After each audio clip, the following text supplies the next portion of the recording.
It's a long walk to face the wrath of American justice. I'm innocent. I'm not guilty. I am a decent man. Then the judge turned to Maduro. On-deck operation, getting the captured first couple of Venezuela. And we are getting along so well with the people that are involved. Major military build-up in the Caribbean.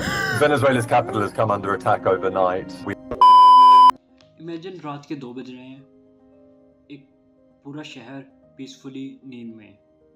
सिर्फ 4 घंटे के अंदर US के F-22 aircraft Venezuela की air space में दाखिल होते हैं और सुबह होने तक the president of the Venezuela is nowhere to be scene.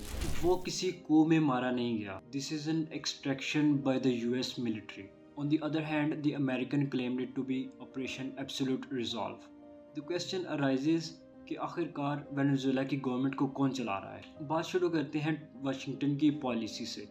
Washington की पॉलिसी शुरू से ही बहुत क्लियर थी। प्रेसिडेंट डोनाल्ड ट्रंप ने खुद प्रेस कॉन्फ्रेंस में कहा था, US intends to run Venezuela to benefit the people of Venezuela through their oil.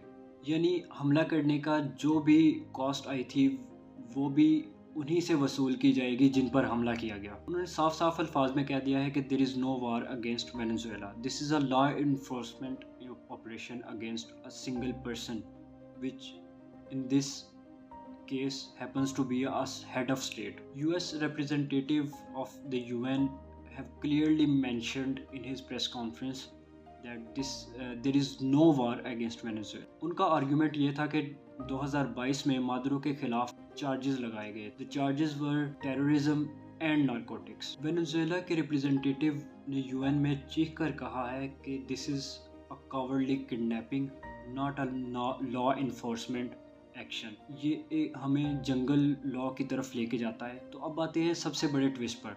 आखिरकार इस सब के बाद हुआ क्या? कौन पावर में आया? जब मादुरो को वहाँ से निकाला गया तब उन्हीं की पार्टी की वाइस प्रेसिडेंट को प्रेसिडेंट बना दिया गया। आखिर अमेरिका ने जो पार्टी इलेक्शन में जीती थी उसको पावर क्यों नहीं दी? इसका जवाब मार्को रूबी ने एक प्रेस कॉन्फ्रेंस में दिया। She is essentially willing to do what we think is necessary. These are the words coming from Margot Robbie. Just take in these words for a moment. Willing to do what we think is necessary. American does not want democracy. They want compliance. जो उनकी बात मानेगा, they are willing to support him. वो किसी democracy को support नहीं करते। They are willing to support a single person अगर वो उनकी बात माने। This is the situation of contemporary world. उन्होंने साफ साफ अपोजिशन पार्टी को कह दिया है कि they have to be patient about it. और ये कंप्लायंस किस चीज़ के लिए है? Basically for the oil. US coast guard ने रशियन टैंकर को आइसलैंड के पास पकड़ा।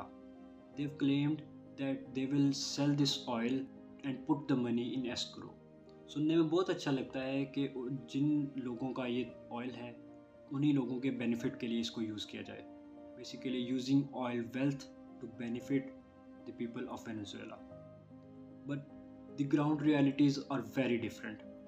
Humanitarian agencies are claiming 1.4 million people will face hunger after this crisis. इस ऑपरेशन ने दुनिया को हिला के रख दिया। The UN is saying that this precedent is very dangerous for the world.